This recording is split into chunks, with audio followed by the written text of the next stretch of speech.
Hi everyone, meteorologist Steve Caparata back with another episode of Coast and Climate. You know, within the name of this podcast is Coast and Climate. We're going to hit on both of these issues pretty good, I think, today. I'm going to be joined by the Executive Director of the Greater Lafourche Port Commission, that's Chett Chaisson. He and I spoke a few months ago for the fifth season, our annual hurricane special. We kind of recapped some of his experiences during Hurricane Ida. We're going to talk about that.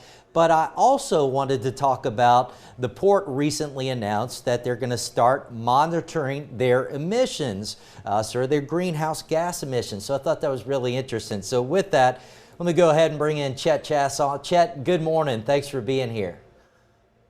Good morning, Steve. Thanks for having me. Absolutely. So, you know, it's as this airs, it's now August 25th, made it through hurricane season. Quiet so far. That's the good news. As I said, we're going to get into the hurricane stuff in a moment. But first off, I wanted to ask you about this recent announcement about keeping track of your emissions at the port. What can you tell us about that? So back in the end of last year, I was watching a video of one of our customers who started talking about some emissions monitoring capability they had on their vessels that service the offshore energy industry. And I was intrigued by that, and I called him up and I said, hey, tell me about this company sail plan that's doing this emissions monitoring. What are they looking at? So he told me, he said, hey, are you coming to the workboat show in New Orleans, which I do every year? I said, absolutely, I am. He said, well, they're going to be there. How about you meet up? So we did, and started talking, and immediately started to see, based on what the group from Sail Plan was telling me, that probably something we were interested in. And quite honestly, the relationship started from there, and we moved fairly quickly, and we're able to get a pilot project started in the port in early spring of this year, where we put out 10 monitoring stations near waterways, near roadways, intersections, to monitor basically NOx and particulate matter. And that's what we're monitoring now. And because of some supply chain issues, there's delays in the monitoring equipment that will test for other things like SOx. But we have NOx and particulate matter, 2 levels of particulate matter that we're monitoring. And that's really the major information that most are looking for anyway. So we have some data back in July. I'm happy to tell you that we have a full month in July of data of emissions in the port, and we're basically in the good category, which is what we thought we were in. But you always want to put real data behind what you think you're doing, right? So we were able to do that, and we have, again, in the month of July, every day in July we were in the good category, except for one. That one day in the middle of the month was in the moderate category, but it was only 4 points above the good category. So our emissions in terms of particulate matter and NOx in the port is good thus far. So we're going to continue to gather this data over the next coming months. And it's the good thing is that it's real time information that we can log into a dashboard and see Port Fourchon, see where our emissions monitoring equipment is, and we can see what's being emitted at that point. So tell me a little bit about what motivated this project for you guys at the port to monitor what's happening down there and what the concentrations of some of these different gases are, and as you mentioned, the particulate matter as well. So obviously, there's a concentration on, trying to reduce carbon footprint all over the country and all over the world. We embarked on it on a couple of different levels, quite honestly. So we were looking at it from a standpoint of we're an energy services port. Every day we service the oil and gas industry. Pretty much 100% of the deep water Gulf of Mexico energy production is serviced out of Port Fourchon. So and sometimes that industry gets vilified. In Louisiana, we survive off of, energy production for our country. So we wanted to be able to say, at least from a supply chain situation, that, we want to make sure that we can show data that shows that the supply chain, at least as part of this, is not part of the problem, or not a major part of the problem. That was reason one, but reason two was, even though we knew that our emissions were not in a poor category, we could still do better. So we wanted the data to be able to say, hey, look, our emissions are not as bad as we thought. However, we can still do better than that, because our industry is, quite honestly, is the one that is, figuring out the technology to reduce carbon emissions from different types of activity. So that's why we embarked on it. And I think what we're going to do is we're going to lead into, maybe more shore power capability and the like as we move forward into the future. Yeah, tell us a little bit about that dichotomy of the port that processes so many fossil fuels, which is often seen as the enemy as we talk about climate change, right? I thought it's just fascinating that the port that's so heavily involved in the energy industry is working on monitoring what's being emitted there. Are you getting any pushback from any of the clients or any of the people you deal with down at the port? I'm getting no pushback, quite honestly, and I'm using that term a lot, but it's the truth. We have no pushback, and we're actually getting a lot of interest, wanting to understand, and wanting to make sure that there's no underlying issue here, and there's no ulterior motive, and there is none. I mean, it's all on the surface. Everything we do is on the surface. We're a public entity. Everything we do is open. And we're doing this to show that our emissions are not as bad as some would think, but as well to give us data to understand when we move forward towards the reduction of carbon, how we're reducing it and how well we're doing that. Yeah, so you mentioned before that right now you're keeping an eye on NOx, as you said, so nitrous oxide and the particulate matter. So you did mention the carbon footprint. So, and I know you said you're kind of waiting on some equipment. Part of the plan there is to monitor the carbon dioxide output from the port. That is correct. That is correct. The other thing too is, as we move forward in our development, we continue to build marsh in and around the port area, and we have worked with the Water Institute of the Gulf, as well as different partners in Shell, Chevron, Danos, a service company, National Fish and Wildlife Foundation, in putting the data behind carbon capture and sequestration with the marsh that is created, not just in and around the port area, but all over the coast. So that's really interesting, is that we've never really quantified carbon capture and sequestration from rebuilding our coast. And now that we have that capability, that's really going to be interesting as we move forward to capture that data and again put the science behind all the work that's going on along our coast.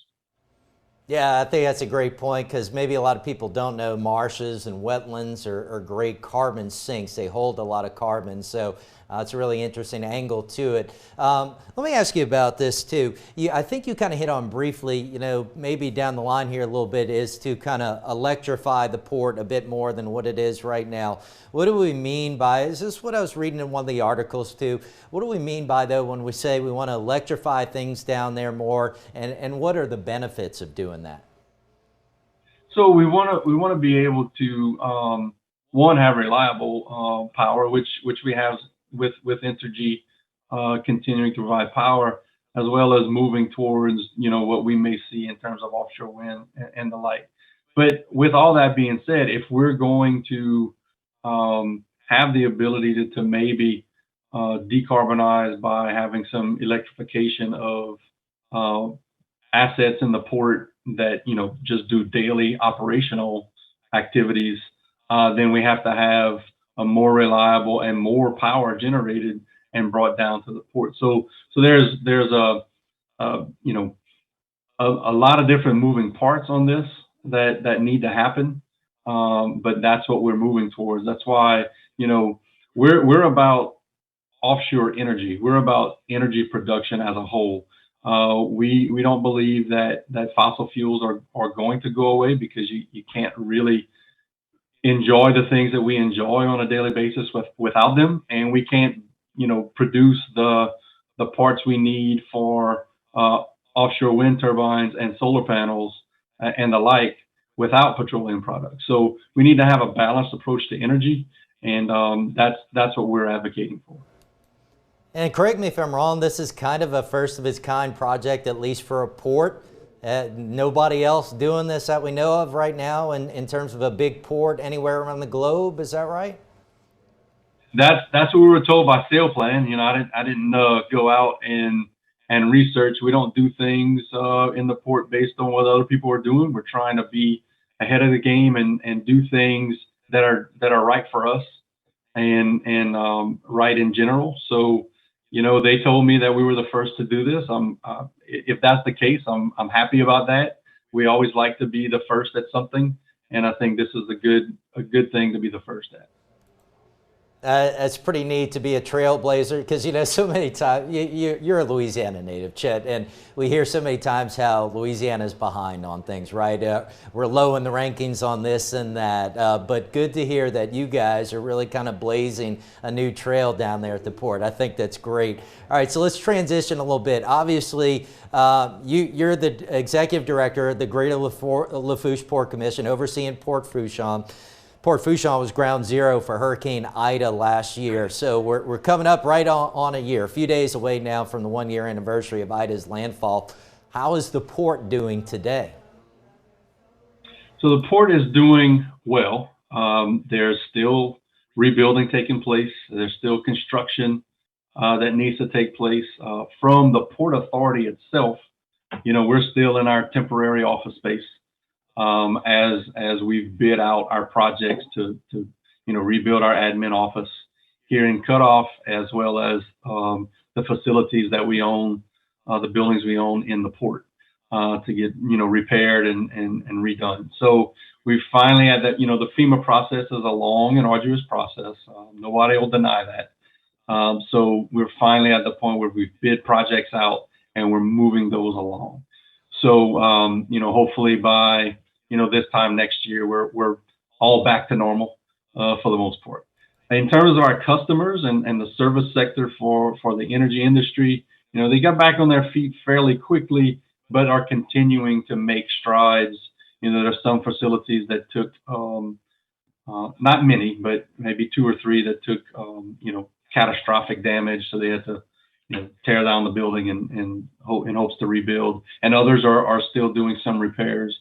But I tell you, post-storm, we were able to load vessels. Our facilities in the port were able to load vessels 9 days after. I know what National Weather Service says, and it was a Cat 4, so we'll say it's a Cat 4, but I'll tell you, I think it was a Cat 5 for us.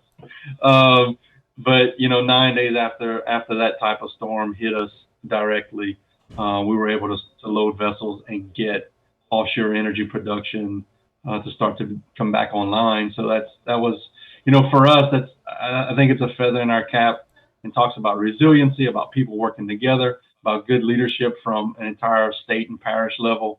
Everyone working together for a common goal to get things back up and running as quickly as possible. Yeah, I think it's remarkable. Think about 9 days after, what Tide basically is the strongest storm on record to hit Louisiana, that you at least had part of your operations back up and running. And right now in 2022, with the price of gas, everybody's been tracking it recent months. It's good to know that you guys are so nimble and able to recover, fairly quickly and get things back online. All right, Chett, I want to roll. You guys have a network security cameras, and you shared some of this video. I'm going to roll a video, and I want you to first tell us what we're looking at in this video, and then I want you to tell us a little bit about your experiences in the days leading up to the storm and then the immediate aftermath. So what are we looking at in this video? So this is a camera off a tower right near our office in the port itself, our operations center. That white roof you see in the foreground is our maintenance shop, and then right behind that is a tenant facility that was a housing facility back there, and you're just seeing, you know, wind and rain. It kind of just looks like fog because the wind was so strong, pushing the rain all the way through, and you know, it was obviously taking the brunt of the storm there. You can see the maintenance shop metal roof flying off as the video keeps moving along. You know, the water, the storm surge came up there. You can see the water on the ground. That's supposed to be a parking area and a drive around there where you see water. The water came up about 6 feet under our elevated buildings there. So basically 6 feet into that maintenance shop. So with that being said, it's about at a +4. So you had a 10-foot storm surge there. So behind, so there's the maintenance shop in the foreground. In the back, there's a white building that's a kind of a housing, and then on the left side of the picture in the background, that's some boat lifts that you can kind of see water up to kind of halfway up those pilings where boats usually are docked and lifted out the water for public entities. The sheriff's office has vessels there, the Port Commission has vessels there, and Louisiana Department of Wildlife and Fisheries. Yeah, and I just want to point out, I had edited together a few shots. It was over the course of maybe like 2.5 hours, but showing the roof coming off. And then when you got the clear view of the water, I think it was pretty much about the time the eye was moving through, and you got that little bit of a lull. So tell us a little bit about where were you when the storm hit, and when were you first able to get back to the port and get a first look at things? Sure. So we had myself and several of our harbor policemen and a couple of maintenance folks and other staff. We had about, I guess, 12 to 15 people at our admin office in Cutoff, inside our levee system. Obviously, we live inside of a levee system here in South Lafourche that didn't overtop or get cut through for the storm. So we're very fortunate for that. But we're inside in Cutoff at our admin building, and you know, that was an interesting time because, you know, we would have truly anticipated because the walls of that facility, we're in an old cinema. So our theater is what the Port Commission purchased back in 2004 and moved into. So it's concrete walls, but you're only as good as your weakest link, right? And that roof was not built for, you know, 150-mile-per-hour wind loads. Back when they did it in 2004, it was built for 135-mile-per-hour wind loads. So the roof was the weakest link and started to come off. So we had a lot of damage inside, and that building is completely gutted now. So we were there the entire time, and you know, obviously, fortunately they had an area of the building that the roof stayed secure, and we were able to kind of hunker down in that area. But it was an interesting, you know, couple of days. So I wasn't able. So it came in on Sunday. We had about 11:55 on the Sunday morning, right before noon, and it lasted into Monday. And then come Tuesday, the water was still too high on LA1, the currently unelevated portion of LA1. The water was still too high for us to remove the debris and travel down to the port. So I was able to get a helicopter flight on Tuesday morning. Fortunately, the Attorney General actually came and picked us up at the airport here in Galliano and took us on a ride. And, you know, once we got up in the air and I saw the damage, which I knew we had damage because I was able to venture out on the roads on the Monday evening. I knew there was a lot of damage in the community. Had no idea what the port looked like, had seen some of the camera footage as you showed earlier, and feared the worst. And when we got up in the air, saw the damage, headed south down. We kind of followed the Bayou Lafourche, and saw the damage in cutoff Galliano, Golden Meadow. Really feared the worst of the port, but when we got there, obviously saw damage, a lot of damage. Saw some debris on the road and that sort of thing. But every tank, fuel tank, water tank, liquid mud tank, those commodities that they need for drilling and production in the Gulf of Mexico, all those tanks were on their foundations. Most of the buildings were still on their foundations. Not a lot of catastrophic issues, and we had some facilities that were completely intact. And we also had our navigable waterways didn't have any signs of anything, impeding navigation, which was a miracle. So we feared the worst and got better than we thought. Obviously, tons of damage, but we were very lucky, and we were able to get things back up and running. So come Tuesday afternoon, the water finally went down enough. We were able to get a vehicle into the port. On Wednesday morning, bright and early, we started clearing the roads, LA1, unelevated portion of LA1, to get down to the port and clear the roads into the port. On Thursday, it was safe enough to bring our tenant assessment teams in. That happened Thursday and Friday. And Saturday, Sunday, and Monday, our tenants were cleaning out their facilities to get things back up and running. And as I mentioned earlier, by that Tuesday morning, vessels were starting to be loaded out to start getting the oil and gas production back up in the Gulf of Mexico. Yeah, it's quite the testament to the way things were built there, and your efforts that, again, as you mentioned, all the tanks still there, many of the buildings, everything still on their foundations. You did mention a couple of times the challenge is obviously getting down LA1 to get to the port with all the water. So I'm going to roll another video. Tell us a little bit about what we're looking at in this one.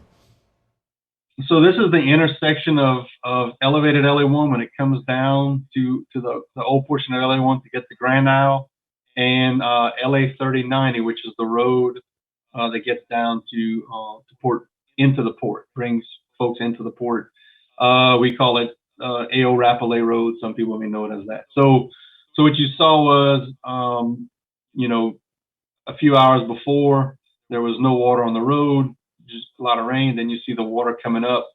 It didn't take long to be elevated where it was completely overtopping that intersection there. You can see it right there. A little bit of marsh grass, debris. And I'm just going to hop in, and as I was putting this together, Chett, it looked like this was over the course of about an hour and a half, where it went from basically completely dry at that intersection to completely submerged. And you see, boy, the water just surging inland with the debris. So remarkable how quickly it changes, right? That's correct, and that's why it's important. I mean, you can see this. I mean, it looks like the Gulf with a couple trees on the outside. That's probably about 4 feet of water there at that intersection, and which is obviously very damaging and devastating to facility. Then you add that with wind, it just causes a lot of damage. Yeah, it's some incredible footage you guys captured with your cameras. All right, so before we wrap up, Chett, you and I spoke a few months ago, and you briefly mentioned earlier. So the Hurricane Center says Ida was a Category 4. That's what it was classified as it made landfall initially. And then the Hurricane Center released their final report on Ida back in April and kept it at a Category 4 intensity. Some people were surprised because down there at the port, you guys, ships, weather's important, right? And you had a couple that got some really interesting weather reports. I think the numbers, you can correct me, a gust to like 173 and a gust to 228 measured on a couple of those vessels. So again, kind of talk about that point, Category 4 versus 5, and what the general feeling is down around the port on that classification. Yeah, everyone that lives here that stayed and witnessed the winds and the damage and the rain and all of that believes that it was a Cat 5 that hit us. Now, in the grand scheme of things, it doesn't really matter other than in record books.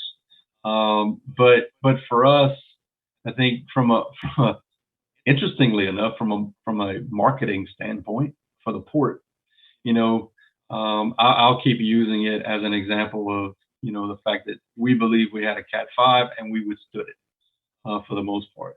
And that's a testament to resilient construction.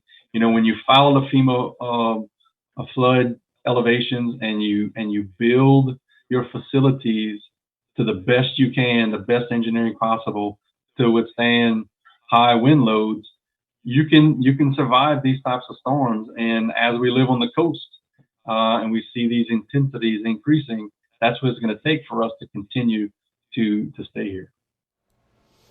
All right, Chett. So let me ask you this before we wrap up. How can people keep up with what's going on at the port? You know, I know there's still some recovery going on, but also how can they keep up with any news, including, you know, this emissions project that you guys have taken on? Absolutely. So our website, portfourchon.com. We're on Facebook. Look us up. We're on Twitter. We're on Instagram. All the social media outlets. You can continue to find information about Port Fourchon every day and what's going on here. Chett, thank you again very much. I appreciate your time. As I said, I don't want to jinx this, but you know, we're kind of into the heart of hurricane season, quiet so far, so hoping it stays that way for you guys. Yeah, we hope so as well. Keep giving us good reports, Steve. I'll work on it. You know, if I had the right connection, I'd be a much richer man, but I will do my best to try and keep it quiet. Thank you again, Chett. Thank you, Steve. Appreciate it. All right, so that is Chett Chaisson, the Executive Director of the Greater Lafourche Port Commission, kind of updating us on this new emissions monitoring project and also the Hurricane Ida experience, obviously, and the recovery that's still ongoing as well. So that's going to wrap up this week's episode. Let me tell you, the next two episodes are lined up. They should be pretty good. We're going to be joined by a NASA scientist to tell us more about the Artemis mission. That's NASA's first attempt to make it to the moon in 50 years. That should be pretty cool to hear about. And we're also going to be joined by somebody from the Army Corps of Engineers to give us an update on the Comeet River Diversion Project. I know that's so important to our local area. And look, we've been through the delays for what, years, decades, right, on that project. So we're going to get an update on that, where it stands today and what we can expect going forward. And as a reminder, you can catch all the episodes of Coast and Climate live on WAFB Plus Thursday. It's at 10 o'clock in the morning, but also they then live indefinitely on our website, WAFB.com, and our YouTube channel as well. We'll see you next Thursday at 10 o'clock.